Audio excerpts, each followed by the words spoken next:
color blindness. Can you see the number in this circle? If you can't, you might have just been hit with a permanent debuff called color blindness. I'm just messing with you. Here's the real test. You can see it now, right? At first glance, color blindness seems like an obvious nerf. It's kinda important to see colors sometimes. But this debuff comes with a hidden skill boost. Colorblind players get +2 perception and pattern recognition, meaning they can see through camouflage way better than those with normal vision. While most players rely on color-based illusions, colorblind vision cuts through the noise and spots things others miss. And in a heavily populated PvP server like Earth, that's actually a solid perk. During World War II, the US military figured this out and started recruiting colorblind spotters to detect hidden enemies in disguised bunkers. One example is a famous infantry captain who rolled severe colorblindness at birth. At first, his nerf status almost disqualified him from joining the military. But when they put him on recon missions, they noticed he could easily pick out hidden threats that normal eyes couldn't see. Suddenly, his color vision debuff was actually useful, and what he initially thought was a debuff turned out to be a buff. Short height. Almost everybody these days thinks the best meta is to dump all their skill points into height.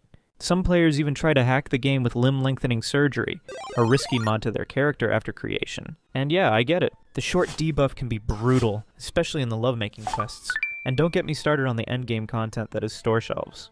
But don't worry, shorter players have faster reaction times, take fewer injuries from falls, and statistically reach a higher level before dying. There are plenty of great class roles for you as well.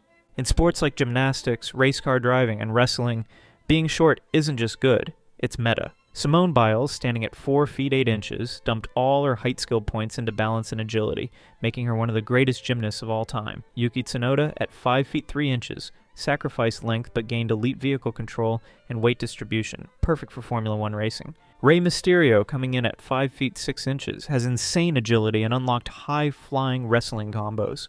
Compared to you, they're probably quite short, but despite their debuff, they'll accomplish more than you ever will. So short kings and queens, you're not nerfed. You're just built like a high-speed, low-hitbox character.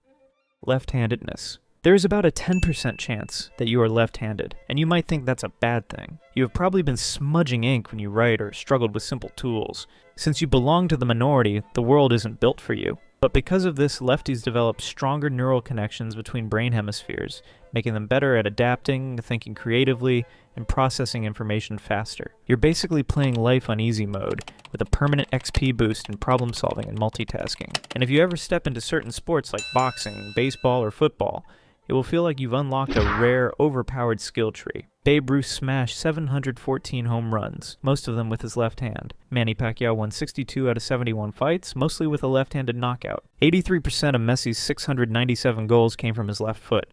Because it's rare, your enemies just don't know how to defend against it. You might struggle with scissors, but when it comes to real-world PvP, you're the final boss. Heavy sleeper. If you've ever slept through an alarm, a fire drill, or an entire day, congratulations, you've unlocked the heavy sleeper debuff. It seems like a huge nerf. You miss exams, get easily pranked, and you'll always miss those late nights sneaking out with your party. But it's not all bad. Heavy sleepers tend to spend more time in deep sleep, the phase where real recovery kicks in. With a higher arousal threshold, they're less likely to get knocked out of it by random noises, twitchy pets, or the neighbor's 6 a.m. lawnmower. That uninterrupted deep sleep is what restores your hit points. Some well-rested buffs you can get from deep sleep include muscle mending, heals and rebuilds muscle tissue. Immunity reinforcement, boosts your body's defenses like a passive shield.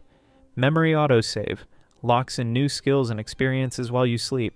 But the brain gets the biggest XP boost. While you're offline, it activates the glymphatic system, a built-in cleanup crew that clears out junk files and mental clutter, freeing up space for sharper focus and faster thinking when you're back online.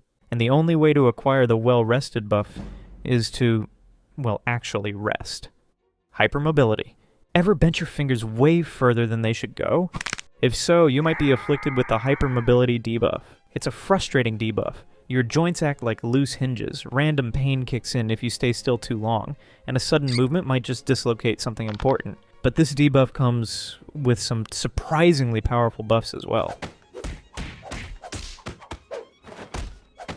Okay, maybe fitting through a toilet seat isn't the most impressive move, but injury resistance, reduced risk of broken bones, and joints that move like they've bypassed physics, turn this debuff into a high utility build. In the right scenario, hypermobility becomes straight up overpowered. Take Rubber Boy for example, a fully maxed out mobility pure who has unlocked some extremely unique and powerful abilities.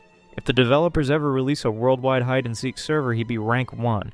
So yeah, while your joints might freak people out, just know you're playing life on adaptive difficulty. Big nose. So you've got a big schnauzer. Maybe you've been bullied for it, maybe you've considered plastic surgery, or maybe you've just accepted that sunglasses will never fit you right. Yeah, I won't lie. The big nose debuff has serious drawbacks and it's staring you in the face every day. But here's what most players don't know. A bigger nose can mean better airflow, stronger endurance, and enhanced breathing capacity. Many elite runners, fighters, and athletes have larger noses, which helps them take in more oxygen per breath and perform better under high-intensity conditions. And this isn't just some random bonus trait, this goes all the way back to Neanderthals. Neanderthals had massive protruding noses, and researchers found that their nasal structure allowed them to move huge amounts of air through their lungs. Not only that, but their noses were specifically built to warm and humidify cold, dry air, making it easier to breathe in harsh environments. And guess what? That same evolutionary advantage is still with us today. So while a society might have nerfed you in the beauty department, evolution gave you a buff where it actually matters. You're not just breathing, you're powering up. Overheating. What's that smell? Is that you? Are you sweating? If you start sweating just thinking about summer, congrats. You've rolled the overheating debuff. It might feel like a useless debuff, but sweating is actually just a built-in high-performance cooling system. In fact, elite endurance athletes train to sweat more because it helps them run longer without overheating. With regular training or heat exposure, your sweat glands evolve, growing larger and upgrading their output like built-in cooling mods. Humans evolved to be the best long-distance runners in nature, and guess what? The best runners are the ones who sweat the most efficiently. So while everyone else is slowing down in the heat, your body is running an advanced, self-cooling upgrade. Maybe don't mention it to the ladies. Lactose intolerance. So you can't handle dairy. Congratulations. You've rolled the lactose intolerance debuff. At first, it seems like a major debuff. Cheese betrays you, milkshakes are your mortal enemy, and eating ice cream is basically playing Russian roulette with your stomach. But this isn't a nerf, it's the default human setting. Most mammals stop producing lactase after infancy. Your body was never meant to process dairy as an endgame player, but thousands of years ago some humans got a mutation that let them digest milk forever. This wasn't normal, it was basically a paid expansion pack that helped certain farming societies farm XP through dairy. Milk became a reliable, high-protein consumable in parts of Europe and Africa, giving those players a nutrition boost that helped them survive and level up faster. So if you can't handle dairy, you're actually running on the original unpatched version of human DNA. And this can actually be considered a buff. Lactose-intolerant players tend to have healthier gut microbiomes because they rely on more fiber-rich non-dairy foods. Many studies even suggest that they have lower risks of attracting certain digestive diseases compared to the milk drinkers. So while others are out here chugging milk and rolling the dice, you're sticking to the OG survival build. You're not broken, you're just running the base game. Do you have any of these debuffs? Let me know in the comments. Bye.